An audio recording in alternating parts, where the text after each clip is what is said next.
കുറിച്ച് പറയാറുണ്ടല്ലോ, ഇവരൊക്കെ നിന്റെ ഇൻസ്റ്റാഗ്രാമിൽ ഫോളോ ചെയ്യുന്നവരാ. നിന്റെ ഫോട്ടോസ് കണ്ടിട്ട് തന്നെ അവർ ഇതൊക്കെ ചെയ്യുന്നത്. സോ നീ ഈ സൊസൈറ്റിക്ക് എന്ത് പറയാൻ വിചാരിക്കുന്നത്? Just say something to the audience or the society who watches you. കാരണം ഇൻസ്റ്റഗ്രാമിൽ കാണുന്ന ഗൗരിയെല്ലാം നേരി കാണുമ്പോൾ എന്നുള്ളതേ ഉള്ളൂ. അല്ലാതെ ഞാൻ ഇതിന് വേണ്ടിയിട്ട് ഇൻസ്റ്റഗ്രാമിലിട്ട് ഒരു മനുഷ്യനെ ഞാൻ പിക്ചേഴ്സിൽ അല്ലെങ്കിൽ ഫേസ്ബുക്കിലിട്ട് സോഷ്യൽ മീഡിയയിൽ ആരെയും ഞാൻ മോശമായിട്ട് എൻ്റെ വീഡിയോ കാണുക അല്ലെങ്കിൽ ഇന്ന സൈറ്റ് ഉണ്ട് എന്നൊരു മനുഷ്യനെയും ഞാൻ അതിലേക്ക് കൊണ്ടുവരുന്നില്ല. കാരണം ഞാൻ എൻ്റെ കാര്യം നോക്കിയിട്ട് നിങ്ങൾക്ക് വേണമെങ്കിൽ നിങ്ങൾ കാണുക, അല്ലെങ്കിൽ നിങ്ങൾക്ക് ബ്ലോക്ക് എന്ന് പറയുന്ന ഒരു ഓപ്ഷൻ ഉണ്ട്, അത് ചെയ്തു പോകാം. അത് തന്നെ ഇപ്പോഴും അപ്പോഴും ഞാൻ പറയുന്ന ഒരു കാര്യം, ഞാനെന്ന് പറയുന്ന ഇൻസ്റ്റഗ്രാമിൽ കണ്ടിട്ട് എന്നെ വിലയിരുത്തരുതെന്ന് മാത്രമേ എനിക്ക് പ്രേക്ഷകരോടായാലും ആരോടായാലും എനിക്ക് പറയാനുള്ളൊരു കാര്യം എന്ന് പറയുന്നത്. സോ ഗൗരി പറയുന്നത് ഇൻസ്റ്റാഗ്രാമിൽ അത് ഓൺലി ഫോട്ടോസ് പിക്ചേഴ്സാണ്, പക്ഷേ ഗൗരി ഉള്ളിൽ ഒരു മനസ്സുണ്ട്.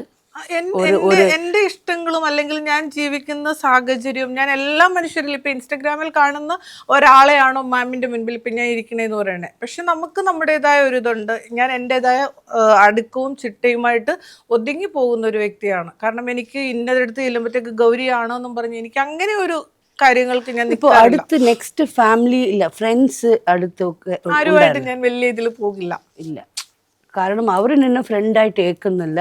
ഫ്രണ്ടായിട്ടല്ല, ഫാമിലിയിൽ നമ്മളൊരു വിശേഷ ദിനങ്ങൾ വന്നു കഴിഞ്ഞാൽ ഞാനായിട്ട് കഴിവതും മാറി നിൽക്കാറേ ഉള്ളൂ. കാരണം എൻ്റെ റീല് കണ്ടിട്ട് അവർക്ക് അല്ലെങ്കിൽ ഫാമിലിക്ക് ഒരു പ്രശ്നം, ഞാൻ പറഞ്ഞല്ലോ ആർക്കും ഒരു പ്രശ്നം ഉണ്ടാക്കാതെ ഒരു മൂലയിൽ കൂടി പോകുന്ന ഒരാളാണ് ഞാൻ എന്ന് പറയുന്നത്. ഒരിടത്തും ഒന്നിനും പോകില്ല. ഇപ്പോൾ സത്യം പറഞ്ഞാൽ I am seeing myself in you, മനസ്സിലായോ? എന്നെ ഞാൻ നിൻ്റെ വേഷത്തിൽ കാണുന്നുണ്ട്. കാരണം ഇത് സെയിം അവസ്ഥയാണ് എനിക്ക്. ഇപ്പോൾ വരയ്ക്കും എന്നെ ഫാമിലിയിലെ ഫങ്ഷൻസിൽ എന്നെ വിളിച്ചാലും ഞാൻ പോവില്ല. കാരണം അവർക്ക് അപ്പോൾ നിങ്ങൾക്ക് ഈ കുറ്റബോധമുണ്ടോ?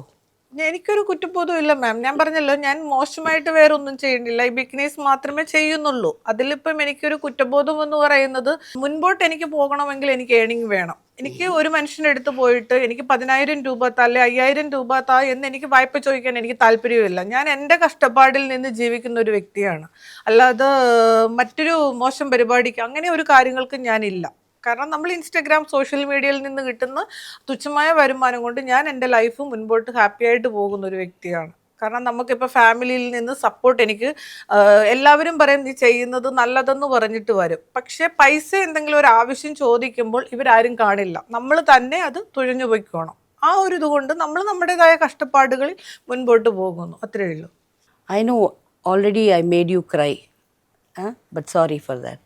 പക്ഷേ എനിക്കിത് കേൾക്കണം. നിനക്ക് എന്തെങ്കിലും ഒരു വേസ്റ്റ് എക്സ്പീരിയൻസ്, നിന്ന് കുറേ എക്സ്പീരിയൻസ് എന്തെങ്കിലും ഉണ്ടോ? വേദന ഉണ്ടായ എക്സ്പീരിയൻസ്?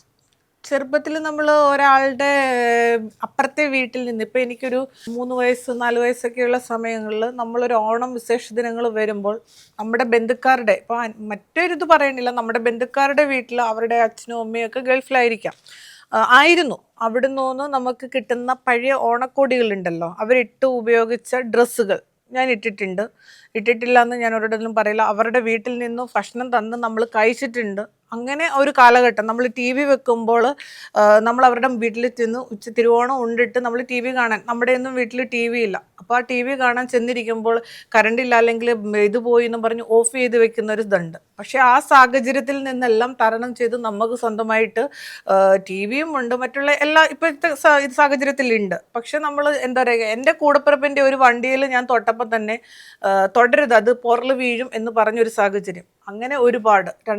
മൂന്നാമതെന്ന് പറയുന്നത്, എൻ്റെ അച്ഛൻ ആശുപത്രിയിൽ കിടന്നപ്പോൾ ഞാൻ ഒരുപാട് എടുത്ത് ചെന്നിട്ട് വാതിലുകൾ മുട്ടിയിട്ടുണ്ട്. പക്ഷെ അവർ അന്നേരം അടച്ച ഇതെന്ന് പറയുമ്പോൾ വാതിൽ കൊട്ടി അടയ്ക്കുക എന്ന് പറയില്ലേ, അതേപോലെ ചെയ്ത അനുഭവം എൻ്റെ ലൈഫിൽ ഒരിക്കലും ഞാൻ മറക്കില്ല. കാരണം നമ്മൾ ഒരുപാട് പേരോട് കാശ് ചോദിച്ചു. അപ്പോൾ എൻ്റെ കയ്യിലിരുന്ന് പൈസ നമ്മൾ മാറ്റി വെച്ചിട്ടാണ്, കാരണം പല ആവശ്യങ്ങൾക്ക് വെച്ചിരിക്കുന്ന ഒരു എമൗണ്ട് ആണ് ആ ഇരിക്കുന്നതെന്ന് പറയണം. നമ്മുടെ കയ്യിൽ ഇല്ലാതെ നമ്മൾ ചോദിക്കുമ്പോൾ ഇല്ല എന്ന് പറയുന്ന ആ ഒരു സാഹചര്യം, അത് നമുക്ക് ആ ബുദ്ധിമുട്ടിൽ, ഇപ്പം എൻ്റെ അച്ഛൻ ആശുപത്രി കിടക്കും, സർജറി വേണമെങ്കിൽ അവിടെ കാശ് നമ്മൾ ഇറക്കിയേ പറ്റത്തുള്ളൂ. അപ്പോൾ ഓരോ ദിവസവും മരുന്ന് പോകുമ്പോഴത്തേക്ക് 50,000 ഇങ്ങനെയുള്ളൊരു ബില്ലുകളാണ്. ആ ഒരു സമയത്ത് ഞാൻ മാത്രമാണ് ഈ തുഴയുന്നതെന്ന് പറയും. അവർ ഇപ്പം നമ്മൾ ഒരാൾ ഒരു വീട്ടിൽ നിന്ന് ഭക്ഷണം കൊണ്ടുവരണമെങ്കിൽ ഒരു ഓട്ടോ കൂലി ഞാൻ കൊടുത്താൽ മാത്രമാണ് ആ ഭക്ഷണവും കൊണ്ട് അവരവിടെ വരുത്തുള്ളൂ ആശുപത്രിയിൽ എന്ന് പറയും. അങ്ങനെ അങ്ങനെ ഒരുപാട് ഇപ്പം നമുക്കതെല്ലാം ഇവിടെ പറയാൻ പറ്റില്ല. ഒരുപാട് സ്ട്രഗിൾ ചെയ്തിട്ട് തന്നെ നമ്മൾ ഒരുപാട് പ്രതിസന്ധി ഘട്ടത്തിൽ കൂടിയാണ് ഞാൻ മുൻപോട്ട് പോകുന്നതെന്ന് പറയാം. ഈ ചിരിച്ചിരിക്കുന്ന മുഖമേ എല്ലാവരും കാണുന്നുള്ളൂ, പക്ഷെ ഉള്ളിൽ കരയുന്ന ഒരു വ്യക്തിനെ ഒരു മനുഷ്യരും കാണണില്ല. ഇതാണ് എൻ്റെ ഒരു ലൈഫ് എന്ന് പറയുന്നത്. പാസ്റ്റ് ഇസ് പാസ്റ്റ് അല്ല, നമുക്കതൊക്കെ വിട്ട് കളയാം. ഇപ്പം എങ്ങനെ ലൈഫ്? ഐ മീൻ കുഴപ്പമില്ല. ഇപ്പം സക്സസ്സാ? നിങ്ങളിപ്പോൾ സക്സസ് ആണോ? ആൻഡ് ഫ്യൂച്ചറിൽ വാട്ട് ഈസ് യുവർ ഫ്യൂച്ചർ? ഞാൻ എൻ്റെ മകനെ ഇപ്പം പുറത്തേക്ക് വിടാനായിട്ടിരിക്കുന്നു. ഇനി വിസ മാത്രം വന്നാൽ മതി. മോൻ MBBS പഠിക്കാനായിട്ട് പോകാനായിട്ട് വെയിറ്റ് ചെയ്ത് നിൽക്കുകയാണ്. അത് ഒരിടത്തും നമ്മൾ പറഞ്ഞിട്ടില്ല, എൻ്റെ ഫാമിലീനെയോ ഒരു കാര്യങ്ങളും ഞാൻ പറഞ്ഞിട്ടില്ല. ഇപ്പോൾ അവൻ +2 നല്ല മാർക്ക് ഉണ്ടായിരുന്നു. വിസ മാത്രം വന്നാൽ മതി. അങ്ങനെ ഒരു ലൈഫിൽ എനിക്കൊരു സന്തോഷിക്കാൻ, കാരണം എൻ്റെ മണി കൊണ്ട് അവനെ വേറൊരു സ്ഥലത്തേക്ക് എനിക്ക് വിടാൻ പറ്റുന്നു എന്നുള്ളൊരു ഇതുണ്ട്. ആ ഒരു കാര്യം മാത്രം. കാരണം ഇനി നല്ലൊരു 5-6 വർഷം കഴിയുമ്പോഴത്തേക്ക്, 5 വർഷം കഴിയുമ്പോൾ അവൻ്റെ ക്ലാസ് കഴിയും. അത് കഴിഞ്ഞ് അവന് PG അത് നെക്സ്റ്റ് എടുക്കണം. 6 വർഷമാണ് ടോട്ടൽ വരുന്നത്. പക്ഷേ അവനെ ഒരു നല്ലൊരു ഡോക്ടറാക്കി എടുക്കാനുള്ള ഇതെനിക്ക് ദൈവത്തിൻ്റെ കൃപയാൽ എനിക്ക് കിട്ടിയിട്ടുണ്ട്. ഗൗരി, ഈ കോൺട്രവേഴ്സി ആയാലും ഒരു ലെസ്ബിയൻ ഫോട്ടോഷൂട്ട്, അതിനെ കുറിച്ച് നിനക്ക് എന്താണ്ട് പറയാൻ? ആ ഷൂട്ട് ഒരു ഓർണമെന്റ്സ് ഷൂട്ട് മഹാദേവൻ തമ്പി എന്ന് പറയുന്ന ഫോട്ടോഗ്രാഫറുടെ ഐഡിയാസിലാണ് മൂവ് ചെയ്തതെന്ന് പറയുന്നത്. അത് 2 സ്ത്രീയും എന്താ പറയുക, ഇടകലർന്ന് ചെയ്തൊരു രീതിയിൽ ചെയ്തൊരു കണ്ടന്റാണ് അത്. പുള്ളിക്കാരൻ പറഞ്ഞു നമ്മളത് വന്ന് ഷൂട്ട് ചെയ്തു, പക്ഷെ അത് ഓർണമെന്റ്സ് ഷൂട്ട് ആയപ്പോൾ കുറച്ച് വൈഡായിട്ട് 2 ഭാഗവും കുറച്ച് ഇതായിരുന്നു. അങ്ങനെ നമ്മൾ നല്ലൊരു തീമാണ് അത് ചെയ്തതെന്ന് പറയുന്നത്. കറുപ്പിനും മറ്റേ കളറിൽ ഒരു ഇത് വന്നതും അങ്ങനെ ചെയ്ത ഒരു തീമാണത്. അത് ഭയങ്കര വിവാദമായി, പ്രശ്നങ്ങളായി, വൈറലായി. ഒരുപാട് ന്യൂസിൽ ചാനലുകളിലൊക്കെ നല്ല ഇതിലായിട്ട് വന്നു. പബ്ലിസിറ്റി ഫസ്റ്റ് എൻ്റെ ഒരു ഇമേജ് അതിൽ കൂടിയും വന്നു. വേറൊരു ഫോട്ടോഗ്രാഫർ എന്ന് പറയുന്ന എക്സ്ട്രാ സക്രിയ എന്ന് പറയുന്ന പുള്ളിക്കാരൻ്റെ കുറച്ച് മീൻ വെട്ടുന്ന ബ്ലൗസിൽ കുറച്ച് കണ്ടന്റുകൾ ചെയ്തിട്ടുണ്ടായിരുന്നു. മീൻ വെട്ടുന്നത് ഭയങ്കരമായിട്ട് വൈറലായിരുന്നു. മീനെടുത്ത് നമ്മളിങ്ങനെ പൊക്കി പിടിച്ച് വെട്ടുന്ന രീതിയൊക്കെ കണ്ടന്റുകൾ ചെയ്ത് കഴിഞ്ഞപ്പോൾ അതും ഇതുപോലെ തന്നെ വൈറലായി. ചാനലുകളൊക്കെ ഏറ്റെടുത്ത കുറച്ച് കണ്ടന്റുകളാണ്. ഓക്കെ. ആൾക്കാർക്ക് ഇഷ്ടം ബിക്കിനീസ്, മുണ്ട്, ബ്ലൗസ്. ഈ മുണ്ട് ബ്ലൗസ് അല്ല 25 ഇയേഴ്സ് മുമ്പ് ഞാൻ പക്ഷെ അത് നമ്മുടെ മലയാളികൾക്ക് ഒരുപാട് ഇഷ്ടമാണ്. അതന്നെ എനിക്ക് മനസ്സിലാവാതെ. അതിന് മുമ്പ് ബ്ലൗസ് ഇടാത്ത ഇവിടെ വരയ്ക്കും മുണ്ട് കട്ടുന്നവർ. അതെ അതെ. അതിനു മുമ്പ് ഇന്നും എനിക്കറിയാം, ഇവിടെ ഗ്രാമത്തിലൊക്കെ ലേഡീസ് ഓൺലി ഇവിടെ മുണ്ട് കട്ടും, മേളം ഒന്നും ഇടില്ല, വയസ്സാനവരൊക്കെ. സോ ഇതൊക്കെ എനിക്കറിയാം.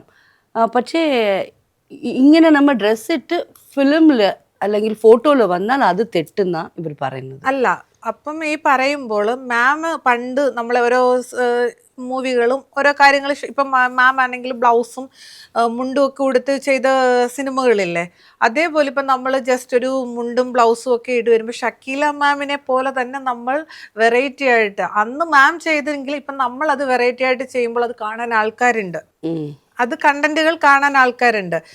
പഴയ കാലത്ത് കിന്നാരത്തുമ്പികൾ എന്ന് പറയുന്നത്, നിനക്ക് ആ പേര് ഓർമ്മയുണ്ടോ? കിന്നാരത്തുമ്പികൾ. അതെ അതെ, മാമിന്റെ. അപ്പം അങ്ങനെ പറയുമ്പോൾ പിന്നെ നമ്മുടെ ചോട്ടാ മുംബൈയിലാണ് അതിൽ മോഹൻലാലിന്റെ ഒക്കെ ആ ഒരു മൂവിയിൽ മാം ഉള്ള.